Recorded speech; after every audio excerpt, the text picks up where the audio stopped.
In this video alone, we're going to be running in 4 countries. Thailand, in China.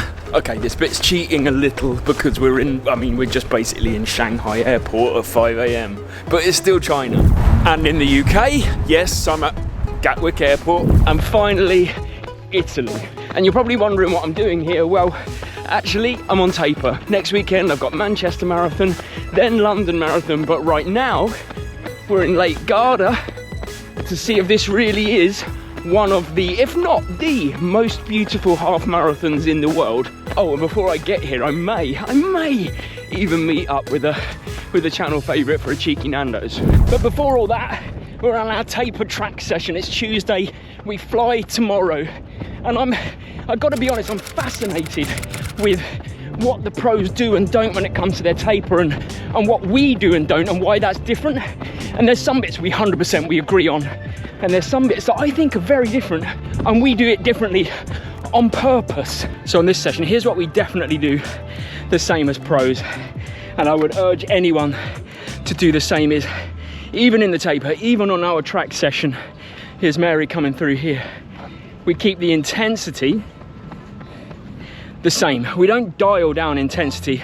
The first thing that goes is volume. So in a normal taper, it would go from usually a 15k on the track to 14, like really nothing, but we don't change the intensity, we don't play with that. So this session, 10 kilometers total, 2k warm up, 3 lots of 1200 meters at tempo, and 3 lots of 800 meters at tempo, 2 kilometer cool down, 2 minutes rest in between the reps.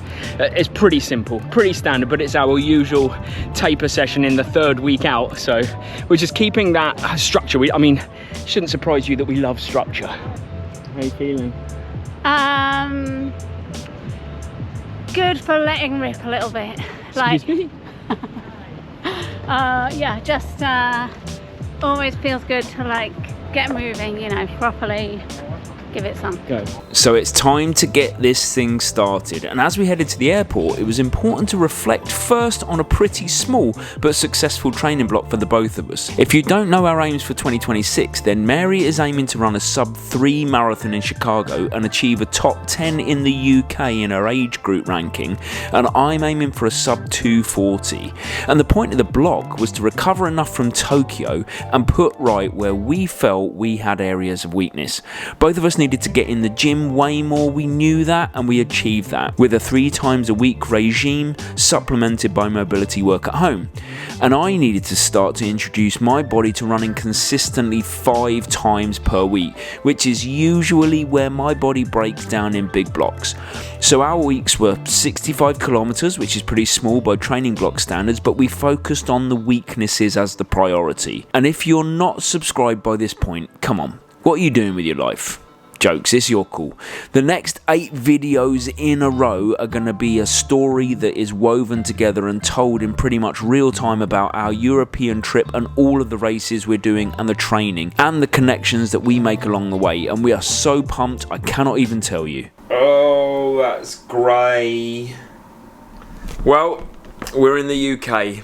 Oh, that zoomed in. Yeah. We're here, and it's been... Hang on, wait.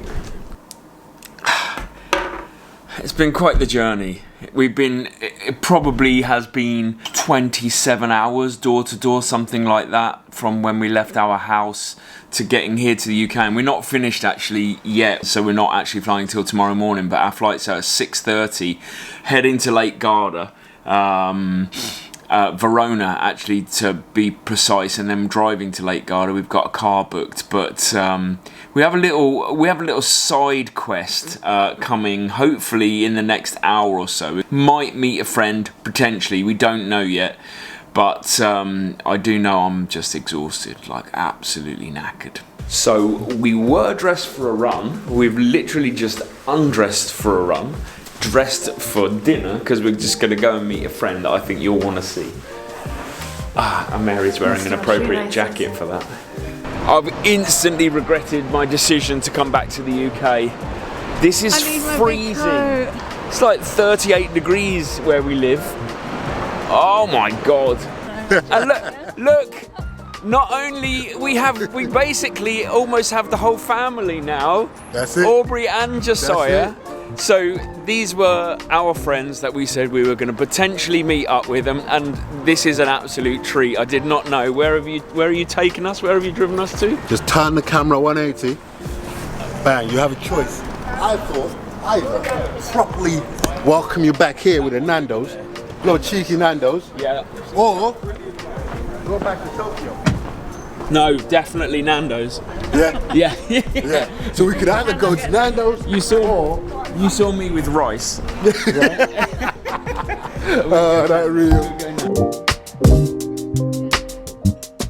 Okay, so I haven't actually even told you what this video is about, so I'm interested to hear. This is no filter and no pre-thought. The video is about tapering. Right. As in, how long do you usually taper for your marathons? If you're going for a goal, like what would you usually be your taper? Do you know what? I probably give it 2.5 weeks standardly before I've done that long run. Yeah. You know, so this time around it's 32k. Yeah. Whether that's 30k, 20 miles. Yeah. After that, I still keep my mileage up, but you kind of know you're not gonna gain any more fitness. You know, so it's time to give your body its best chance of knocking out a race day. So I say 2.5 weeks. Yeah, I'm loving that.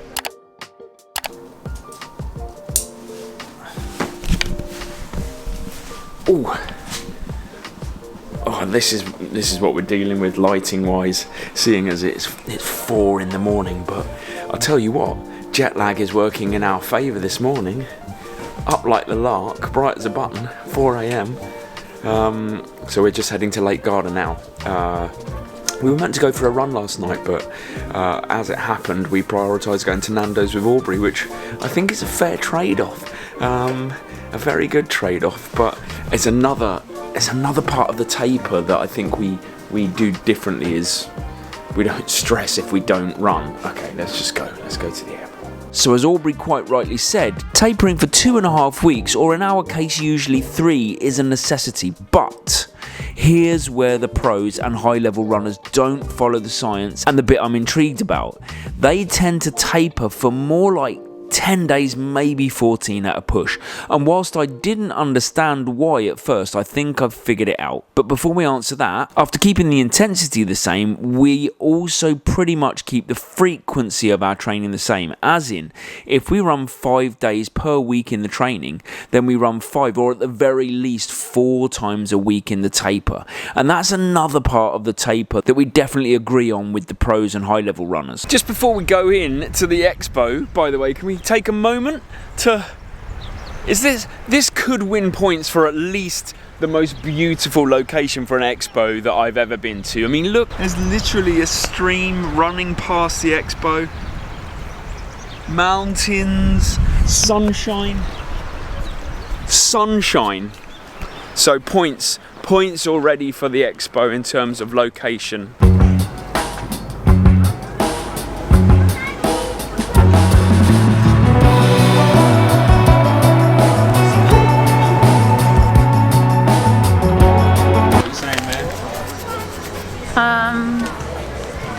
What's your number? 3452. Oh! What's your number? No idea. Oh. Can I have your feedback on the expo? Beautiful.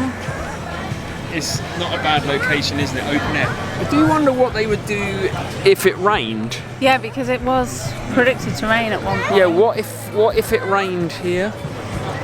You'd be in a bit of trouble, wouldn't you? Yeah.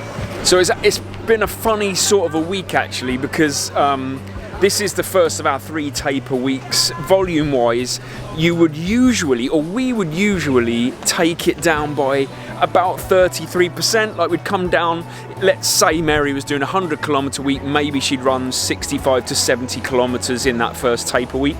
As it so happens, we've fallen off a cliff in terms of our volume so far, because Mary's nursing a little calf issue, and we just flew 27 hours from China, from Thailand via China to the UK and then to Italy, so we're a little bit broken.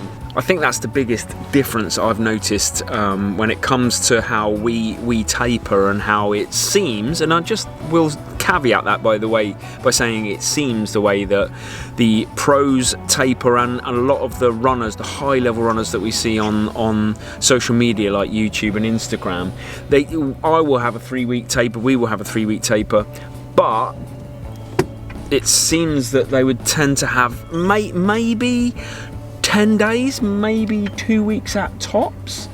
And it feels like this. So the science is 3-week taper is the way to go. But what I will say, 2 things. I've done it with no taper at all. I've done it with 1 week. I've done it with 2 weeks. I've done it with 3, and I've ran well across all. It's just what the science says is the best. But also, I have a theory on why it might be that, you know, higher level runners do taper for less. Progress report. Sick, tired, jet lagged, thirsty. Happy with tapering? Oh, I mean, no. Why? Tapering is like, it just throws you off, gets you out of your groove, makes you question everything. Life. Yeah.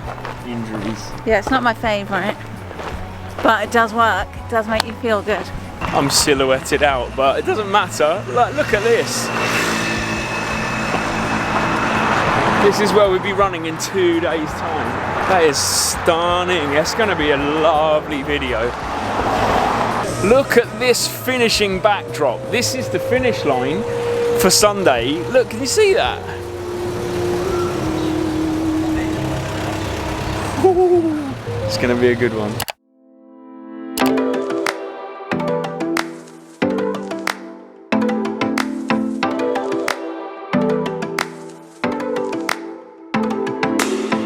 We're on a shakeout run the day before Lake Garda. I'm 1 week into the taper. Look, this is some of our membership community that we hang out with. Coming past.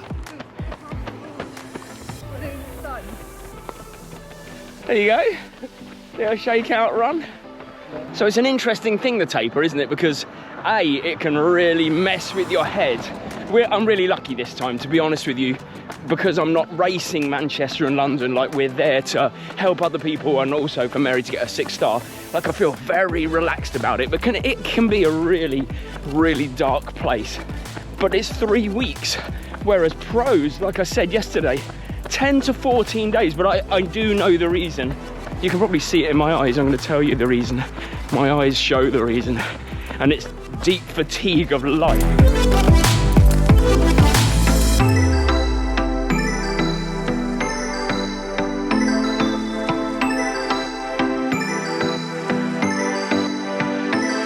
Okay, so here is what I think ultimately is the difference between the elite runners, the high level runners, and let's just call us normal runners that just run, that love running. It doesn't matter what pace.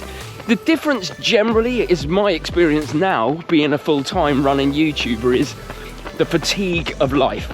Like, shifting that deep fatigue of life requires, I think, probably 1 extra week when you have like a really busy work life. That's just something that the pros don't have to contend with. And I'm not saying they're not busy, and I'm not saying they don't train hard, but they don't have like a 9 to 5 job to work around. They don't have that, oh my God, you get up at 7, you're teaching all day, you get home at 5, and then you have to train on top of that.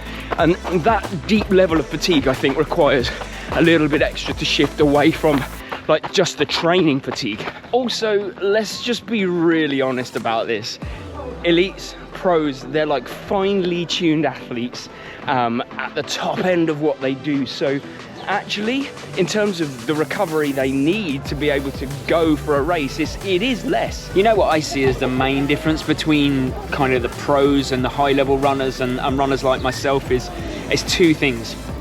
I think mentally, I think the higher level runners, they struggle with taking their foot off the gas too early. I think you have to, if it's your job, if it's your livelihood, if you're at the top end, you have to feel like you're ready to go. You've got pop, you can fly, and I think 3 weeks is the danger zone for high level runners, for starting to feel stale, for starting to feel like their legs have lost something.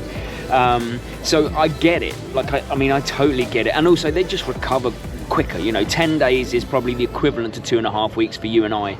And the other thing is, we have full-time jobs, like I said. Like, I don't anymore, but we did a combined 45 years as teachers, and ultimately you have to shift that life fatigue. You have to shift the 9 to 5, whatever you do, that's in your body in terms of stress and in the legs. And pro runners and high-level runners, majoritively, not all, majoritively, they don't have that.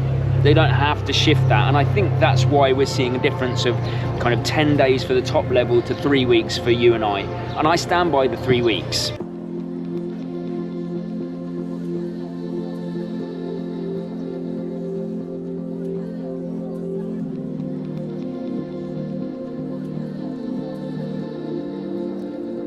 I guess you look at it this way. Ultimately, are the pros wrong? Are they going against science for tapering below 2 weeks? No, of course they're not. The science shows that 3 weeks is the ideal, and also we know that anything from 2 weeks until race day, you can't physically get any fitter, but we can't ignore the mental component that especially pros need when they're going to be racing at their top end, when it's their living. So I think we have to take everything with a pinch of salt in this world, is my opinion. Are you going to be okay if you 3 week taper? Yeah, probably yeah. Are you going to be okay if you 2 week taper? Probably also yeah. Are you going to be okay if you don't taper? Probably also yeah. There's obviously levels to it, but obviously if you come in with a relaxed approach, that's what I would say would be the difference. So we don't train like pros. Ultimately, that is my message, but I don't think that there's a right or a wrong. I think there's a right for us and there's a right for other people, and there's a right for you as well, and you have to find it by experimenting. Okay, it's 4 p.m. We're racing tomorrow morning, Lake Garda half marathon. I want to see if it really is one of the most beautiful, if not the most beautiful half marathon in the world. And I'm just trying to think of when I last did what I would consider one of the most beautiful races. So I'm going to link it here when I did UTMB by Thailand, 100 kilometers. And some of the scenery, honestly, breathtaking. So enjoy that. And I'll see you on Wednesday when I've raced Lake Garda.